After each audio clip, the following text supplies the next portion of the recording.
Hey guys, Gav from Old Drab Garage. Next video that we are doing is outside. As you can see, it's late afternoon. The sun's just literally about to go down behind the mountains there. So I need to basically clear out the stash of stuff that I picked up yesterday. We did a road trip up to a place called Deception Bay, which is just north of Brisbane in Queensland, Australia. It's about a 2-hour drive up there and a 2-hour drive back, and a whole bunch of parts for the Dodge. So I've got the 2 frames up there, and I didn't have wheels, and opportunity came up to get some wheels and some diffs and some other parts. So made a deal with one of my friends who I call him the Jeep Whisperer. Because he just goes everywhere and manages to find some of the rarest stuff out there in terms of military vehicles, and he's found all sorts of amazing stuff. So it was pretty cool to get a hold of some of this stuff. It's all big, heavy stuff. It all weighs an absolute ton. That's my driveway. It looks deceptively shallow on camera, but it's like that. So I'm not sure how we're going to get these diffs off. They'll probably just have to sit in the trailer, but we'll get the rest of the gear off. So I'll just quickly show you what I've got. So I'll spin the camera around and show you what we got. Alright, so I managed to pick up three Dodge wheels. So I'll get it in a better light so you can have a look. So these are the combat rims. They obviously need cleaning up, as you can see. There's a little bit of rust corrosion in spots, so we're probably going to have to really get stuck into that with a needle gun. But you know, not too bad. I'm not sure what the tyres are like. They look a little rough. So 900 by 16s, good years by the looks of it. I'll get them off. I'll see if there's a date on them. What does it say here? Made in Thailand, so obviously not World War II. All right, and they got cracking in them, as you can see. This is more just to sort of get the vehicle up off the ground. We have diff, so we've got a front diff. Unfortunately, some of the good bits were cut, like these here. I need these bits. This is the U-bolts for the springs, so it looks like I'm going to be buying a set of them anyway. They look a little dodgy, the way that they've put the washers on it, and they're leaking, obviously, as you can see. Get that out of the shadow, if you can see in there. You know, they're old, they're crusty, whatnot, but they're a complete setup. Got the rears as well. So it's just a matter of getting stuck into them, cleaning them up. Obviously this rear diff is leaked old transmission oil all over my my trailer. Don't really care too much about that. Trailer's pretty rusty, as you can see. It's got you can see the road below. Yeah. So I need to do a bit of work on that. So I'm not sure how I'm going to get these off. I'll probably just end up putting the trailer up in the top part of my property. Use these big truck straps to connect it up to those truck straps I got there. Connect it up to the fence or something like that, or a big bastard gum tree I've got up there, and disconnect the trailer, and she'll just have to sit there like that. So the other stuff that we picked up was rear springs, which is pretty cool, and they've got shackles on them. Shackle bushings, I'm guessing won't be very good nick. Got a grill, obviously, another rim, another combat rim, which is pretty cool. This one's not too bad condition, and a steering box. In here, the steering box is complete. Apparently it works and turns, so we'll have to give that a clean up. And pintle hook, pretty complete pintle hook. So yeah, we'll have to get those out. I'm just going to turn the camera around and I'll talk to you again. Yeah, so anyway, there's the sun. See if I can get out of the... that's better. Alright, so somehow I've got to basically get everything out of the back of the GLS. and up my very particular steep driveway. It doesn't look steep, but it is steep. I don't know why it looks like that on camera. Jeez, it looks like you could ride a push bike up that, but I'll tell you not, it's double that in real life. Don't know why. Weird optical illusion. Yeah, so all right, let's get on and get some of the gear out.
So guys, it's Monday morning.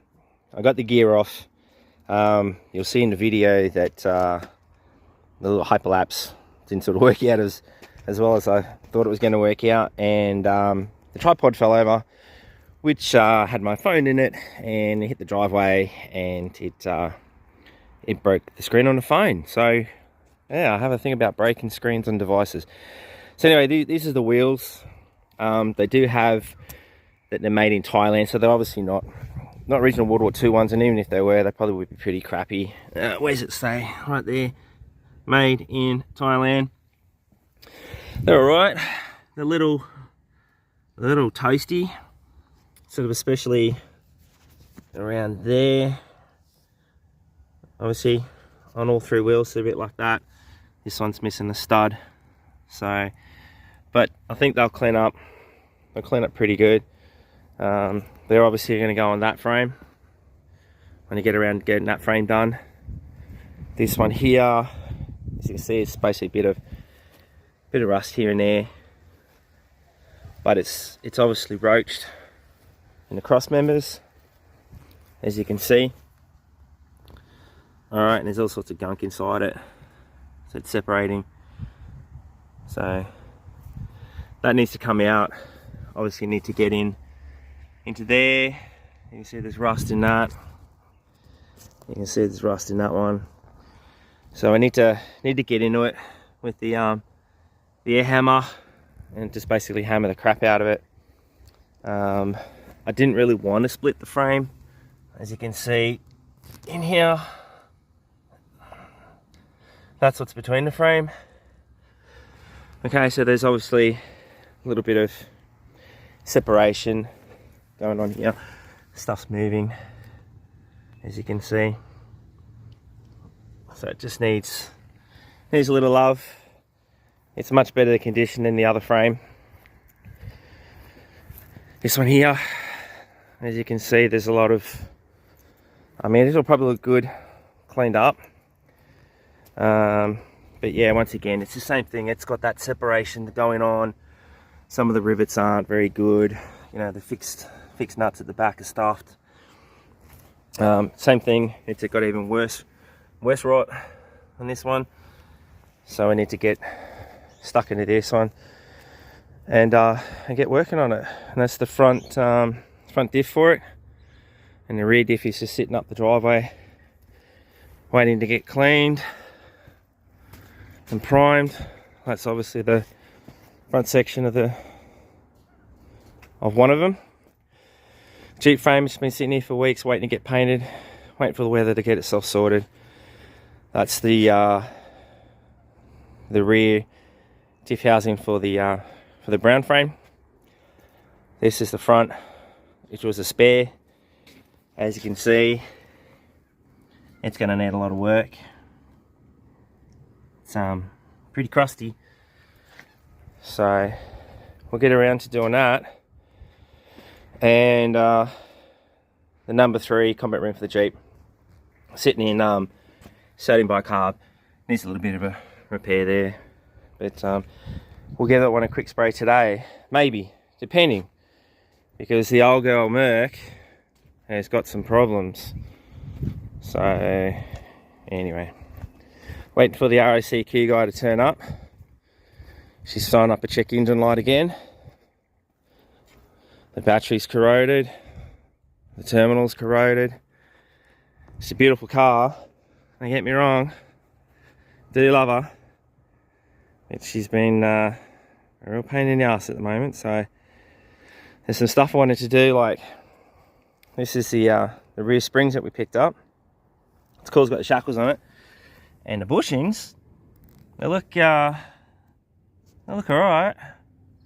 They look usable. Maybe. So, yeah. That was what I wanted to do today.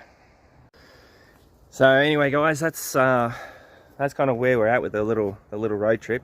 Yeah, get out of the sun a bit. And yeah, I want to get that done today, but obviously we've got issues with this car now, the dream car, Mercedes. If I were you, and I hope I don't get into trouble for saying this, but don't buy a used car from Gold Coast Mercedes-Benz. You'll have a world of trouble. If you do, be prepared to spend money, be prepared to argue to get stuff done, get your extended warranty like we did, and be prepared to have a fight, get stuff done under warranty, which is what I've got to do today. Found out the battery's buggered. It's not even an original battery. They should have put an original Mercedes battery in it. Cable's corroded. She's throwing up an engine check light again. So I'm waiting for the RACQ roadside guy to come out and put a scan tool in and scan it. He should be here. I'm still waiting for the dude. Find out what's going on, whether we can drive it, whether it goes on a tow truck again. She spent just as much time in the workshop and on a tow truck as we have been driving the last 9 months. And for a Mercedes-Benz, you know, I love this car, but yeah. Anyway, that's my issue, and it's a bit of a stress because you know, I wanted to get stuff done on this gear. Now I'm starting to get a little bit better. I can start to walk around a bit more. I've still got 4 weeks off work. The surgeon won't let me go back until I go and see him in a couple of weeks and get cleared, and then I've got to get cleared by my work before I can actually go back to work. And yeah, we've got my mum's funeral, which is coming up. I don't know when that's on. That wasn't actually organised. She's a bit of a funny, dodgy old 1960s boomer, socialist, hippie child. She didn't believe in that sort of stuff, and she's very sick. She had cancer and she's going through treatment, and it looked like it was going good, and then apparently it wasn't going good, and it took a couple of days for her to get really sick and then pass away. So we need to get this car fixed by then. But anyway, it looks like the RACQ bloke's here, so I'll sign off. Thanks for watching, guys. Like, subscribe, share, check out the Etsy store, buy some merch, help us out. We obviously need money if we can, and I'll see you in the next video. Thank you, guys. Ciao.